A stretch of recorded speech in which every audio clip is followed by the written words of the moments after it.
தனியரசு இந்த முழக்கங்கள் ஓரணில் தமிழ்நாடு, மற்றொரு புறத்தில் மக்களை காப்போம், தமிழகத்தை மீட்போம், அதனூடாக உருட்டுகளும் திருட்டுகளும் என்ற பிரச்சார முழக்கத்தை முன்வைத்திருக்கிறது அதிமுக. இப்போ அரங்கில் பரஸ்பர கருத்து பகிர்வுகள், கருத்து மோதல்களை பார்த்தீர்கள். தனியரசு, உங்களுடைய பார்வை? இல்ல, அதாவது இப்ப இந்தியா ஒரு மிகப்பெரிய ஜனநாயக நாடு. மாநில அரசுக்கு 2026 சட்டமன்ற பொதுத் தேர்தல் தமிழ்நாட்டுக்கு.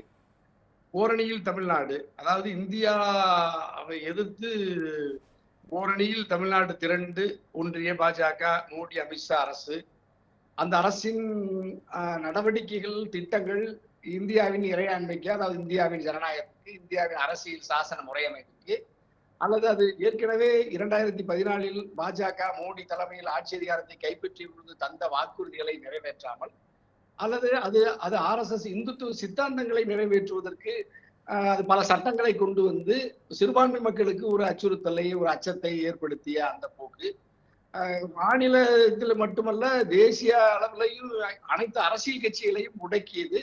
மாநில முதலமைச்சர்களையே அமலாக்க பிரிவியை ஏவி பதவியில் இருக்கிற முதலமைச்சரை கைது செய்து சிறையில் அடைத்து விட்டு தேர்தலை சந்திக்கிற, அதாவது சண்டிகர், நம்முடைய ஹேமந்த் சோரன் மாதிரியான முதலமைச்சர்களையே சிறைப்படுத்தியது.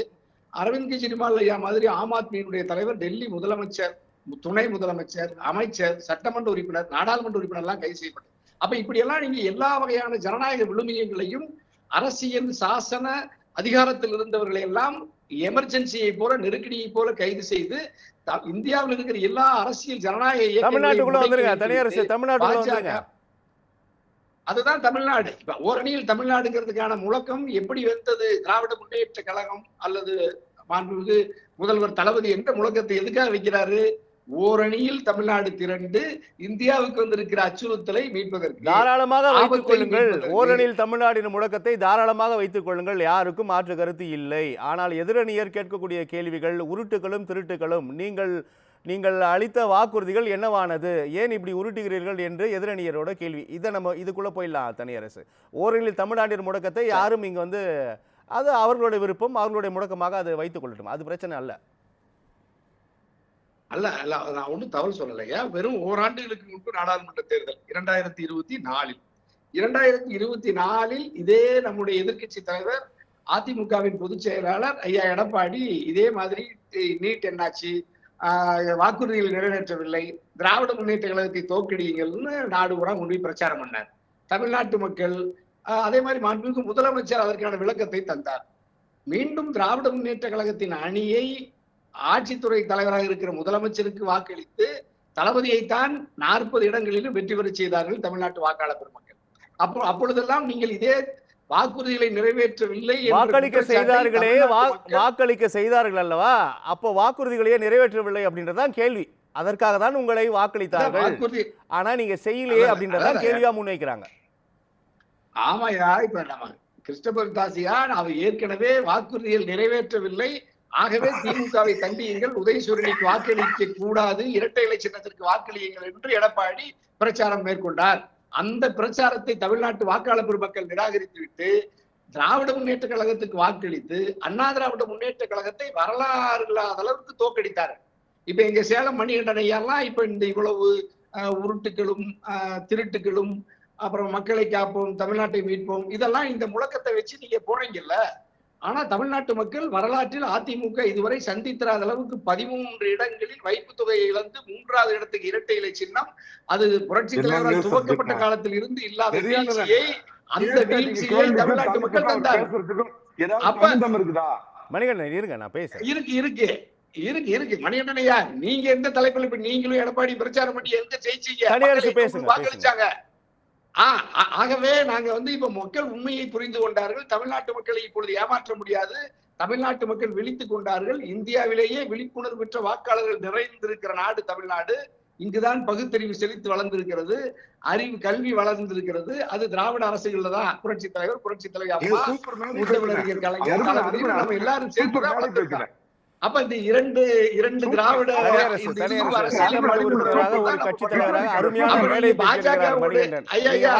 தலைப்புக்குள்ள கேள்விகளுக்கான பதில்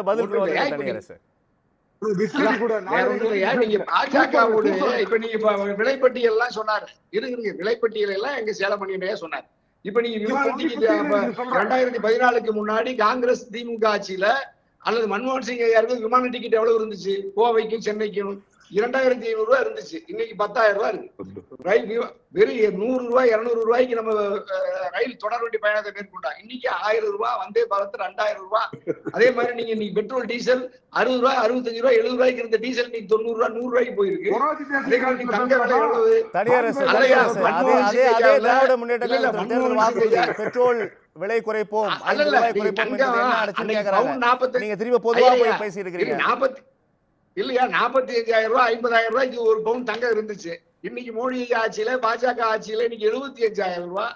அப்ப தமிழ்நாட்டு மக்கள் பாதிக்கப்படுறாங்க. நீ அந்த பாஜகவோடு கரம் பற்றி கொண்டு அந்த மோடியால் அமித்ஷாவுடைய அரசுக்கு துணையா நின்றா தமிழ்நாட்டு மக்கள் எப்படி வாக்களிப்பாங்க? ஆகவே திராவிட முன்னேற்ற கழகம் ஓரணியில் தமிழ்நாடு என்ற முழக்கத்தை வைத்திருப்பது பாஜகவிடமிருந்து தமிழ்நாட்டை பாதுகாக்க, எடப்பாடி இருந்தல்ல, எடப்பாடியிடமிருந்து தமிழ்நாட்டை பாதுகாக்க இந்த முழக்கத்தை அவர் வைக்கவே இல்லை. ஆனால் திராவிட முன்னேற்ற கழகத்தின் ஓரணியில் தமிழ்நாடு என்பது பாஜகவிடமிருந்து இந்த தமிழ்நாட்டை மீட்பதற்கு, இந்தியாவை மீட்பதற்கான முழக்கம் அது. ஆனா நீங்க எடப்பாடியை இதுவரைக்கும் பாஜகவோடு எப்பொழுதாவது அதனுடைய சித்தாந்த நிலையிலேயோ அல்லது ஒன்றிய பாஜக அரசின் திட்டங்களையோ எதிர்க்காத ஐயா எடப்பாடியை, அதிமுக பொதுச் செயலாளரை யாரு மக்கள் எப்படி ஏற்பார்கள், எப்படி நம்புவார்கள்? ஆகவே தமிழ்நாட்டு மக்களும் திராவிட முன்னேற்ற கழகமும் பாஜகவோடு அதிமுக கரம் பற்றி களத்துக்கு வருவதால், பாஜகவை விமர்சித்து எடப்பாடியால் அரசியல் செய்ய முடியாததால் தமிழ்நாட்டு மக்கள் எடப்பாடியாரை தோல்வியடை செய்கிறார்கள். அப்ப எடப்பாடியுடைய திட்டத்தையோ புரட்சி தலைவர் தோல்வியடை செய்து விட்டார்கள். அடுத்து திமுக ஆட்சி கட்டிலில் இருக்கிறது. அடுத்த தேர்தலை எதிர்நோக்கி இருக்கிறோம். இதெல்லாம் நாடு அறிந்ததுதான். உருட்டுகளும் திருட்டுகளும் என்ற முழக்கத்தை முன்வைத்ததற்கான காரணங்களை பட்டியலிடுகிறார்கள் எதிர்க்கட்சி தலைவர். இதற்கு உங்களுடைய கருத்தை பதிவு செய்யுங்க. ஒரு பெரிய ரவுண்டு போயிட்டு வந்தீங்க, இப்ப இந்த ரவுண்டுக்குள்ள வாங்க தனியரசு. இல்ல இப்ப நான் இன்னும் ஐயா, இப்ப நீங்க அதாவது அரசு தமிழ்நாட்டை பொறுத்த வரைக்கும் ஐயா, பருப்பு விலை என்னாச்சு, வெங்காய விலை என்னாச்சுங்கிறதெல்லாம் மக்கள் பார்க்க மாட்டாங்க. அதெல்லாம் தமிழ்நாடெல்லாம் ஐரோப்பிய அமெரிக்கா மாதிரி வளர்ந்த நாடு. இங்கெல்லாம் நீங்க இன்னும் தங்க 1 லட்சம் ரூபாய்க்கு வித்தாலும் எல்லாம் மறந்து விடுவார்களோ மக்கள்.